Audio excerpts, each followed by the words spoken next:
everyone. Thank you so much for joining today, wherever you may be. My name is Melissa Buckin. I am part of the admissions team here at Sloan, and I'm joined by my colleague, Tracy Wishon, who is part of the CDO, or the Career Development Office here at Sloan. So I'm excited to hear, Tracy, a lot about Career Development Office resources here at MIT for our Master of Business Analytics program. So next slide. Sure.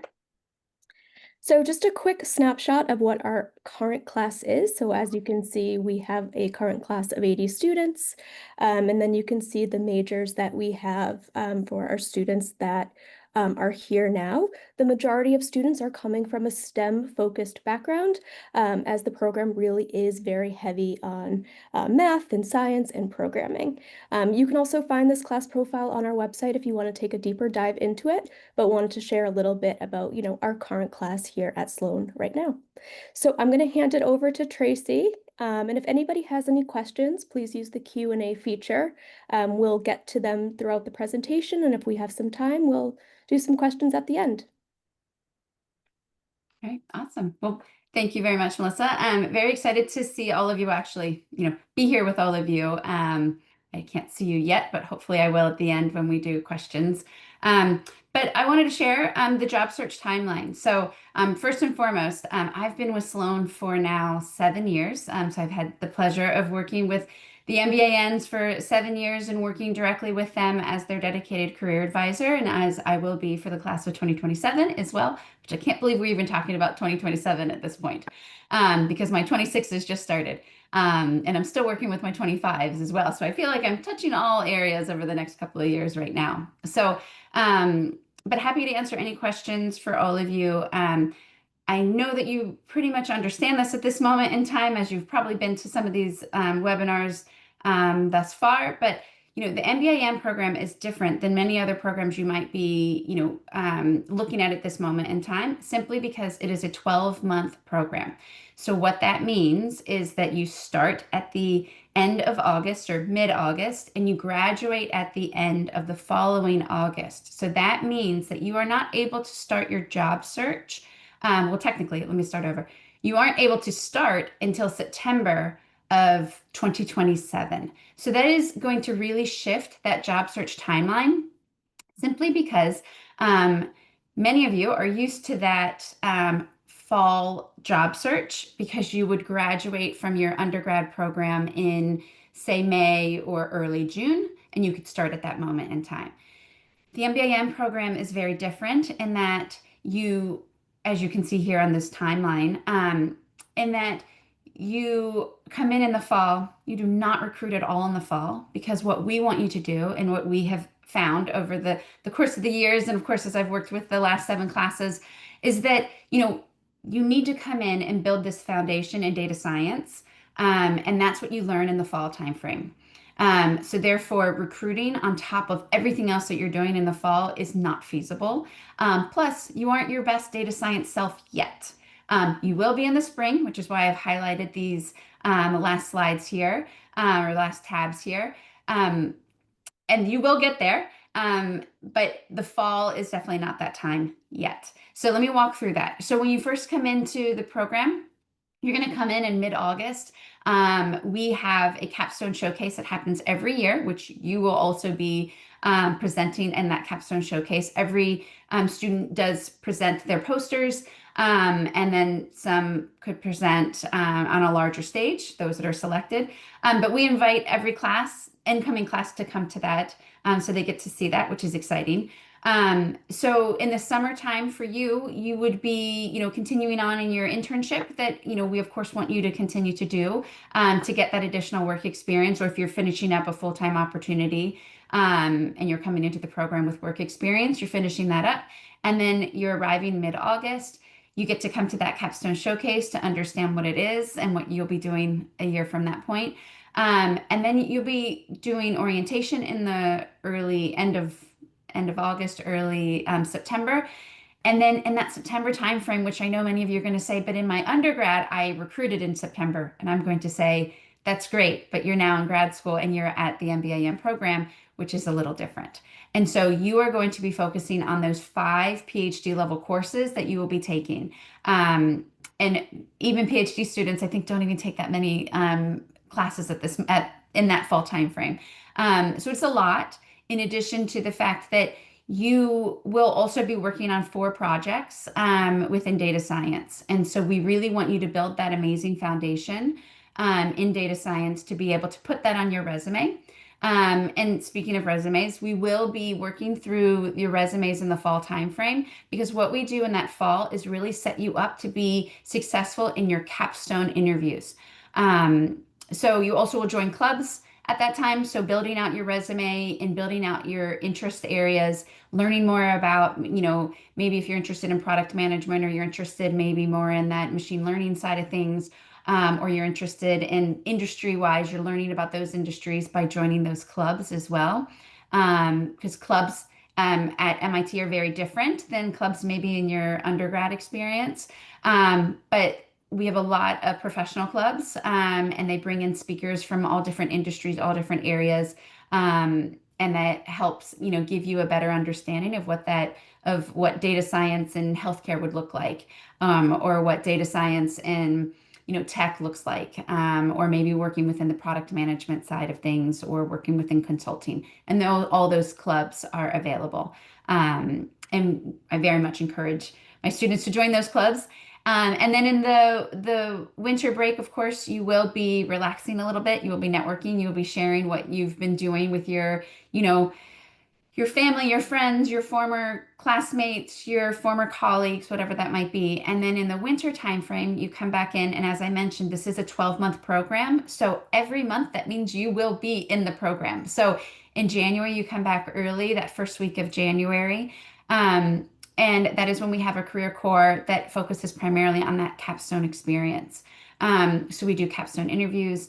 I prep you for the interviews. You spend a lot of time with me, doing a lot of mock interviews, also, doing technical mock interviews as well, working with your capstone partner on those, which is a little different than any other experience you might have from an interview standpoint, simply because you will be interviewing with a partner. And that feels a little different than something you've ever experienced. So again, we do things differently here within this program.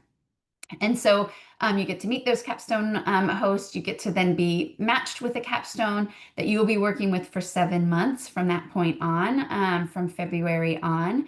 And so then you will start to recruit and network in this time frame from the spring on. So more or less that February timeframe kind of kicks things off. So we have an analytics career night. We also have a spring career core where we focus primarily on those areas of recruiting that are going to fall in line with your recruiting timeline. So, talking through the job search strategy, talking through, the interview process if you've never interviewed in the US before. And then in addition to that, negotiation skills and those types of things as well. So I'll touch a little bit more on that in a moment.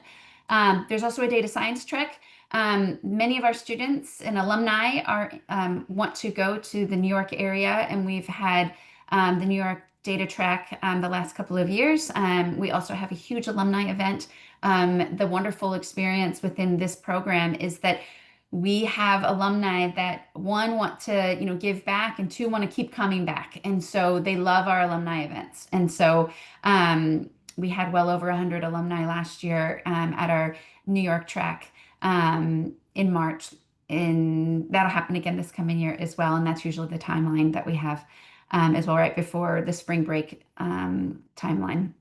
We also have a Sloan Career Fair specific to Sloanies that are in that just-in-time recruiting process. And so we say, and I say, the MBANs fall in that just-in-time recruiting process because of the value that you bring to the market and how the market sees our students. They see them in this data science capacity, and this data scientist or machine learning capacity. And so many of our companies that hire our students aren't hiring cohorts. They're hiring 1 or 2 individuals for a role that they have when they have that need. So that again, that falls in that just-in-time recruiting process. So that means if they have a role, they need someone to start when they have that role, and therefore that's usually in that late summer and then into that fall timeframe. So you will be working on your capstone. Let's go back to the spring. You'll be working on your capstone experience as well. So I mentioned that 7-month experience. So in the springtime, you're working 10 to 12 hours a week with your capstone partner, your capstone host, and also a professor that's going to help guide you in that.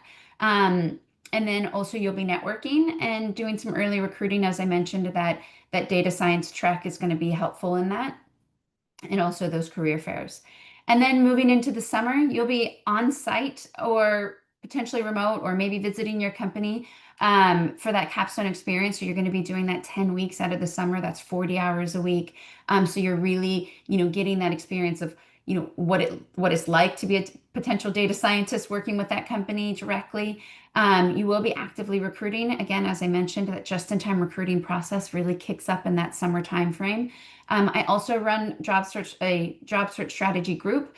So that's an opt-in format where I find that students that are seeking, especially when they are at their capstone experience, and they are disconnected, I would say, to Sloan and being on campus with their classmates, this is a great opportunity for them to come back and share about their experience, talk about best practices. So I run that as I kind of say that we're stronger together in that process. Recruiting sometimes can be lonely in that timeline, especially because you're busy doing lots of other things and trying to manage that timeline and that experience. So the job search strategy group really helps in that as well, to lean on your classmates. Because again, you'll find that I will talk about this little family that we've created in this, ecosystem within Sloan, even smaller than the larger Sloan that the MBANs have. So again, we lean on that, and you'll continue to be able to lean on that, and that's very much invaluable within this program. So we also have a LinkedIn group that only you and your alumni of the MBAn program get to be a part of. That Michelle Lee and myself, we kind of manage that as well. So.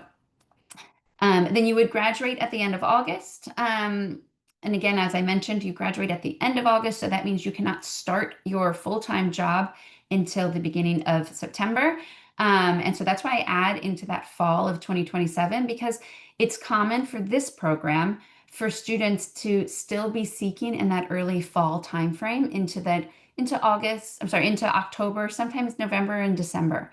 And that's not uncommon. And I run my job search strategy groups all the way through that as well. Some students want to take a break after this program because, as I mentioned, it is a 12-month program. Some want to travel, some want to start their jobs right away, whatever that might be. So it's on an individual basis. And that's what I love about this program, is because you can tailor it to your own individual interest and your needs as well. So, I love working with my MBA students because of all of those different things that they get to touch upon, and I get to support them through that and partner with them in that as well. So let me talk through the the career core. As I mentioned, that kind of goes along with your degree and what's happening when it's happening. And Michelle Lee and I have designed this, career core to really support the students as they're going through the process when they need what they need. So we start with resume development. As I mentioned, that fall timeframe is setting you up to be successful for your capstone experience. So we build out a resume book specifically for those capstone companies. So we work on resume development and leveraging your LinkedIn profile as well, and building that out, because I know many of you have one. Some of you probably haven't touched it and don't necessarily know how LinkedIn really plays into it, because it does, because that is going to be your professional profile moving forward in your career, and how you'll keep in touch with your professional network as well. We also build a lot and focus a lot on professional communication and presentation skills. The unique part about being a data scientist is that you can build the most amazing model that you have ever seen. But if you can't communicate what that does, what it's going to help, how it's going to help the business, and what the big picture is, that maybe a leader can use that moving forward to, really understand what their data does and how they can predict things, or how they can, use that from a business perspective. then it means nothing. So your presentation skills and your communication skills are going to be number one when it comes to being a very strong data scientist. So, we really focus on that. And I think that's something that many technical people maybe discount, but we want to not necessarily over-index on it, but really help you, build out those skills because that, again, is going to help you stand out and be much more valuable in the market, is being able to understand that difference between the technical language that you speak and the business language that maybe the leaders are speaking, and really being able to translate that, and you sit in the middle of that. So again, those presentation skills are huge, especially in the fall, and we help and you work through those all the way through to your capstone showcase as well. Also talk about the resources that we have and we provide through the CDO, which we have a ton. Also, working through those interview skills, because obviously, in order to get an amazing, full-time opportunity, you have to go through that interview process and what that looks like. I'm a former recruiter myself. My husband's a head of talent. We talk about this all the time, so it's definitely something that I love to share, which is why I've actually even moved into this field of, really sharing best practices with my students of what's happening on the other side, pulling the veil back, and really helping them understand what's happening on the HR side of things, what's happening on the recruiting front, and what they're doing on the corporate side versus what's happening from an interview standpoint from your own perspective as the candidate as well. So really prepping you there. So that happens again in the January timeframe, and then I continue to work on it throughout the spring career corps. So I do a lot of talk through informational interviewing and networking. And again, the interview process itself, also supporting you with behavioral mock interviews, walking through that, tell me about yourself, and also the technical interviewing as well, and supporting you and guiding you in that. I bring alumni back to do that because I talk the talk, but I don't walk the walk. They walk the walk, so they come back and do my technical mock interviews for me. Because again, as I mentioned, we have this wonderful community that wants to come and give back, and these alumni that love this experience. And so they want to continue to give back, which we love and really encourage as well, and create that community. So talk about networking strategies as well. In Career Corps, really, it's building out relationships. I know that networking word is a buzzword that some people love to hate or hate to love. But needless to say, it's definitely something that I think more of, building out relationships and leveraging those relationships that you're, creating here at Sloan, but then also on a broader basis within data science as well. We also briefly touch on cover letters. I know in this time of ChatGPT and all of the, LLMs that are building out those types of documents, and make it easy for you to do that, but also making sure that your voice is there and that it's not robotic and those types of things. So we'll touch upon that as well, to make sure that your voice is out there and your professional communications are there as well. Talking through your job search strategy and how to go about that, because really building you a foundation of, career skills that are going to take you all the way through your career. It's not just at this moment in time. It is going to help build that foundation for you for the rest of your career, and how you would go about that even into 5, 6 years time. And then the unique part about Sloan in general is that you get career advising for life. And that's something that I don't think very many other programs continue to offer, but you can come back and meet with me. I have many alumni that come back and chat with me. But then we also have support in that broader CDO as well for alumni. Also offer negotiation, which I know that's really exciting for a lot of people. People love that. Students love that as well. We also have an offer negotiation class at Sloan that I think that's one of the top classes that our students do take in the spring timeframe as well. But again, I was a former recruiter, so I love this part. That's my favorite part, to kind of, walk you through that and how to, really understand what's happening on the other side, and, really share best practices there as well. I also do a lot of one-on-one advising appointments. So that is all the way throughout the year. And again, individualizing that to your own interests, which I love to do as well, because, there is a career path that many people say, oh, well, and you'll see here in a moment, like where our students generally go. And of course, there's tech industry and consulting and, finance. But what is it that you want to do within that? And how do you want to get there? And what's the best way to go about it? What's the best types of classes to take? So I love really supporting you throughout that process, and really, guiding you, but partnering with you more than anything, because you're the one who's making those decisions, as well, and really, making a unique decision on your own interest, as well. So I also like to say hashtag career everywhere. The amazing part about being a Sloaney is that you get to touch upon so many different areas, of Sloan and MIT overall and the greater MIT ecosystem. So, thinking about from a career standpoint, because it's not just me, and it's not just you on your own. Thinking about it from, your academic side of things, as I mentioned, those 4 projects that you'll be working on, the analytics lab class, analytics to action. You'll have a ML project and an optimization project. Also, that capstone experience, really working with a company and really understanding how to articulate data, in a way that's usable for them, and really having that 7-month experience that's really going to, really cap off that experience, that capstone experience for you. And then having that in-person experience. And then for some of you, you might be interested in a research assistantship position and working with the faculty, or maybe in the springtime, being a teacher assistant, to really, work through that and understanding maybe another perspective of the classroom, or working with, potential companies as well in that perspective. So really thinking about the faculty having a wealth of knowledge and having their contacts as well that you can potentially touch into if you build relationships with those individuals, as well. And then thinking about, the broader community. You've got your fellow Sloanies. So, of course, the MFins that are early careers, and then you've got the mid-careers with the MBAs, and then you've got the EMBAs and Sloan Fellows that have, 10 plus years of work experience. So they are definitely in a different, stage of their career, and you get to network and build relationships with all of them, which is awesome. We do some mixers as well within the Sloaney ecosystem, so you feel comfortable chatting with them. And then also thinking about it at the broader, MIT community. And then, of course, our alumni, as I mentioned, we have well over 500 at this point in our LinkedIn group, that we share regularly. And then, of course, we've got employers and recruiters that come on campus. And then, of course, our contacts through the MBAn program office, like Michelle, myself, and of course, the faculty that we have within the MBAn program office.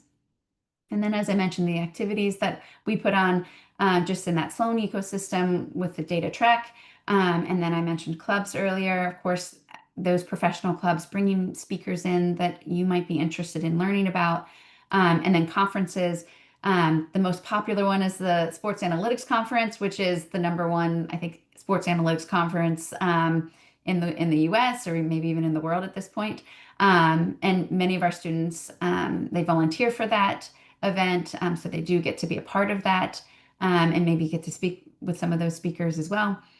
And then you look down here at the CDO, and we are a foundation that supports you throughout this entire experience. So again, through my career core, I love putting on group sessions, like smaller group sessions as well, simply because I believe that you're stronger together. We are stronger together. So, really working through constructive feedback, and being in that smaller group setting, that's going to be really helpful, that you get feedback from your classmates and how things come across to them, especially like for your resumes, for instance.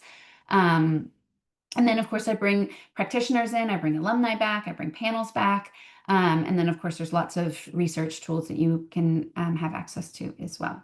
So that is me. And then, my favorite slide of all of these slides is really the wide spectrum of possibilities that you have at your fingertips, where our alumni are at this moment in time. This is just a snapshot in time.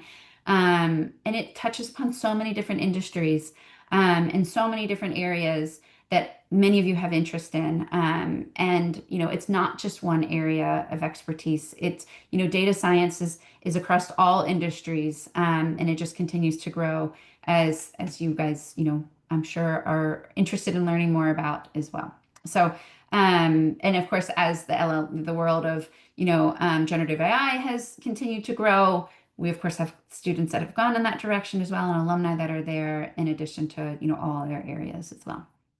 So, to touch upon just the career side of things, and I'm sure you're interested in the employment report. So I put in an employment report every year out in April. And so that is for the year prior. So the reporting period for the MBANs, because you graduate at the end of August, I do not report on that current class until the following April. So right now, I have the class of 2024 because my 25s are still technically recruiting at this moment in time through the reporting period. So just to share more on 2024. And again, the snapshot changes every year because, the world is ever changing and it's changing even more quickly now than it has in previous years. So, but just to highlight what 2024 was like. And this is kind of where I would say historically everything kind of still stays within it. We might shift here and there on the top industries, but the number one industry for the last 5 or 6 years now has been technology, consulting, and finance kind of flip-flop here and there depending on the year. And then of course, we have the retailer, the consumer product goods, and then pharma, health, and biotech. Typically is rounding out that top five spot as well. So sample titles, which is unique within the data science space, simply because every company values data differently, sees data differently, and has a different title. So that's the uniqueness of our program, that we can touch upon all of those different areas. But the challenge from a job seeking perspective is that you have to understand what those job titles are. And so I talk a lot about working through the job description and understanding what that is, because the titles are all going to be different. And a data scientist might be, the role itself might be very similar, but the title might be, I've seen analytics analyst, I've seen analytics consultant, I've seen, data science researcher. Again, as you can see the samples here, so data analyst, I've seen data analysts, even though they are data scientists. It just depends on how, again, the company values data, sees data, and is able to, come up with a title that is most relevant for them internally. I've also seen a lot of our students wanting to go more on that technical side of things. So software development, machine learning engineer. And then we also have students that have gone into that product side of things. So starting out as a product analyst, because typically that product management role typically is looking for 5 years of work experience. So moving more into that product analyst side of things. And then again, of course, some students want to do that, be more on the research side. So maybe more of a research scientist or machine learning scientist as well. So, and in 2024, we had roughly 97, almost 100% accepted opportunities within 6 months of graduation. And then the average salary in 2024 was $136,000 a year. And, I'll see what happens with 2025, which I would think that it would be along the same lines as well. So I am happy to answer any questions that you might have at this moment in time. Oh, let me stop. Sorry, I had one more thing. The majority of our students do want to recruit in the US. Again, this is a STEM degree, so you do have the ability to have first OPT and then STEM extension for the next 2 years as well. So that's that 3-year STEM extension. And so as you can see, the number one place for our students is within that Northeast corridor of the US. So Boston, New York is that number one. And then rounding it out with the West with Seattle and San Francisco with 22%. And then again, we had a little bit, I don't know if some of you are familiar, but Austin took this big there's a lot of companies that have moved to Austin. So we do have a few every once in a while that go to that Texas area, to the Austin area. We have some in the South as well. So that was just from 2024, and we'll see how that shifts in 2025. But I assume it'll be something similar as well, as it's just been the trend, especially with many students wanting to be in the New York area as well. So I am happy to answer questions. I don't know if there are any in the chat, but I can stop sharing here for a moment. Yeah, Tracy, there's a few. So, Okay, great. are there students who go back to companies that they worked on their capstone project with? Absolutely. Here, I'm going to actually share, and let me stop here for a second. Can I stop sharing? Yes. Oh, I can't see anyone. So anyway, yes, absolutely. Every year and you can see in the employment report as well that every year we do report on the capstone percentage of students that do go back to a capstone company.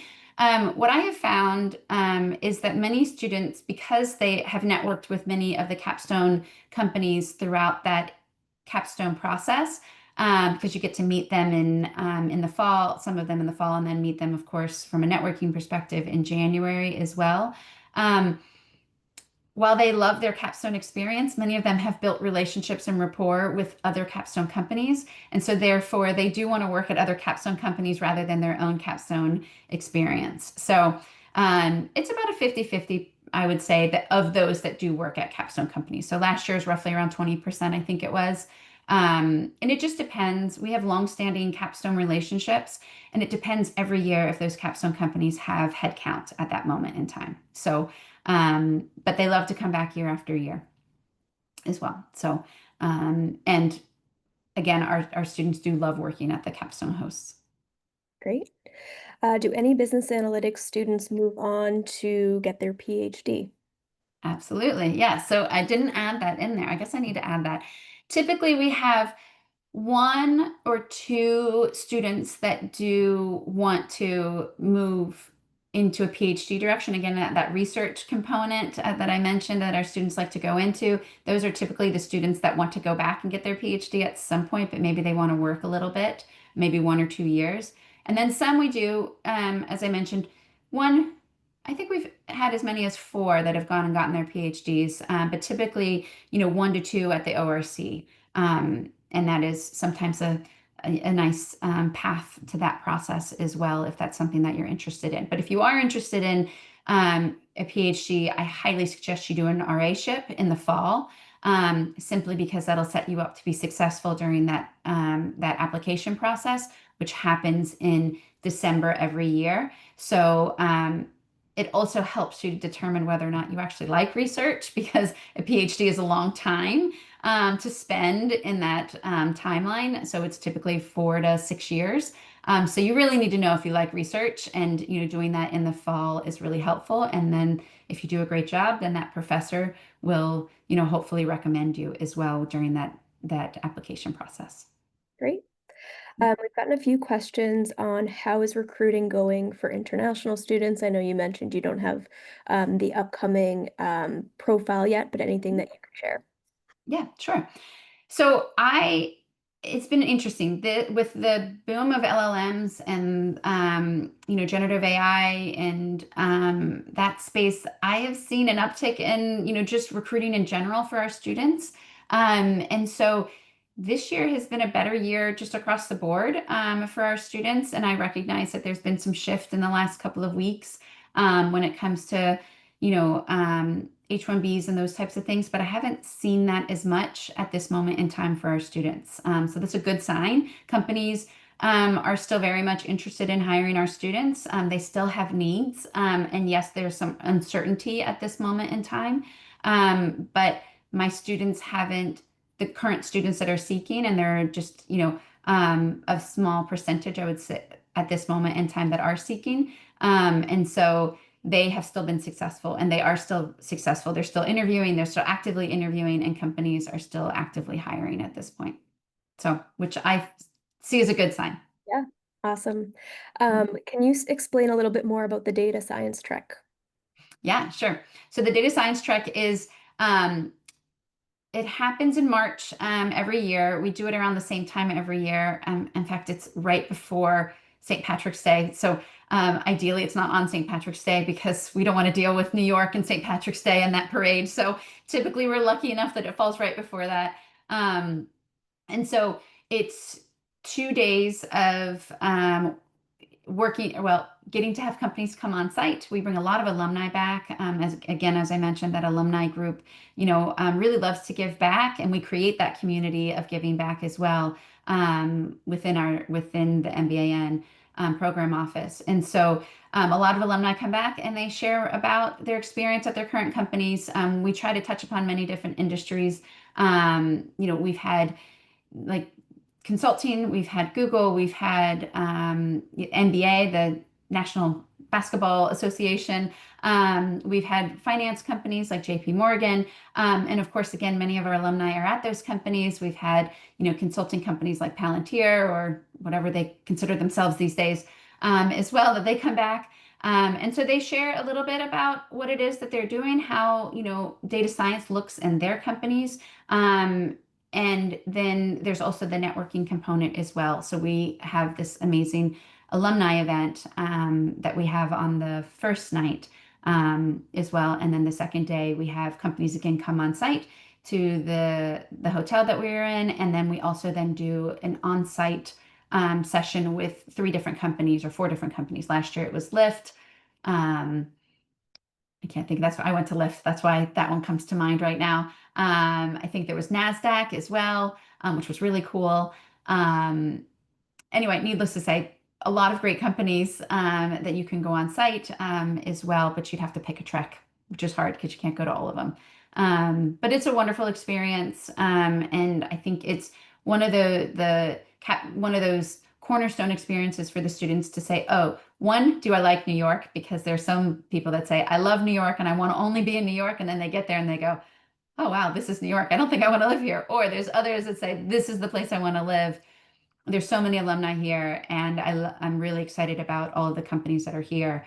And I've had students that have networked from that experience and gotten offers directly from a contact they made from an alumni, and then had you know a lunch conversation, and it subsequently just rolled into a full-time opportunity for them. So it's an awesome experience. So for somebody who has about 2 to 3 years of professional work experience Mhm. as a data analyst in tech, how would the program help to elevate their career to a more senior level or to potentially work on their leadership faster? Yeah, absolutely. Well, I love my students with work experience because they typically know what they don't want, and they are coming here because they are really interested in honing on a certain area of expertise. And my students that don't have that work experience yet are still honing in on that work experience and trying to understand what is it that I want to do.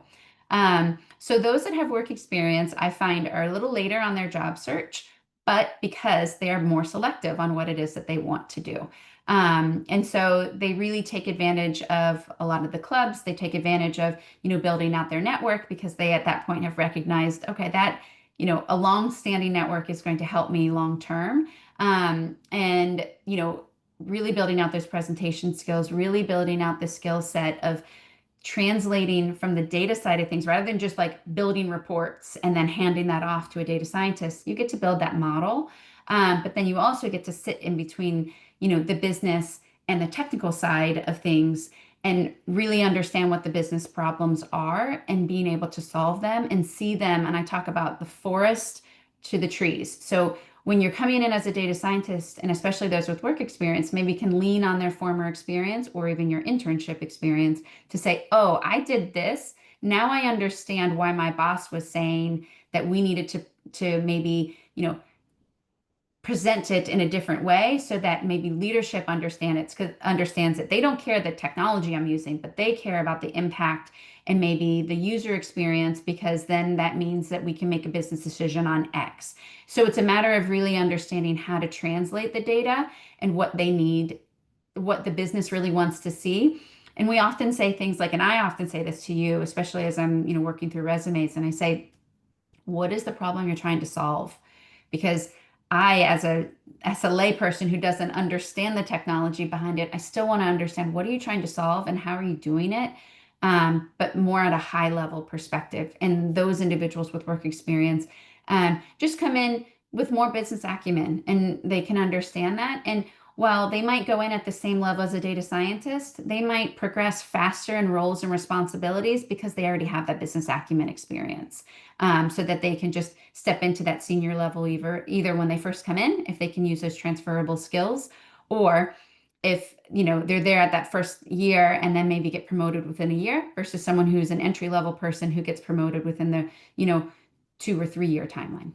So it just kind of shifts and elevates and creates a faster timeline for those individuals, um, especially those that might say, I sit behind the desk a lot, but I really want to be client facing. Perfect. Thank you, Tracy. I think we've answered the majority of the career questions. Awesome. There's definitely a lot of application questions. So I do want to share that next Wednesday at 10 a.m. Eastern Time, we are doing an info session where we will talk a lot about the admissions process. So I strongly encourage anybody with all of the questions about test scores, courses, what we look for, to attend. So I'm also going to put our email in the chat if anybody has any follow-up questions or anything additional. But Tracy, thank you so much. This was great. I appreciate your time and thank you for sharing. You're welcome. Absolutely. And so great to chat with all of you today. And if you have questions, please feel free to reach out. But hopefully you'll see me again soon. And hopefully I will get to see you all soon as well. So thank you for your time today.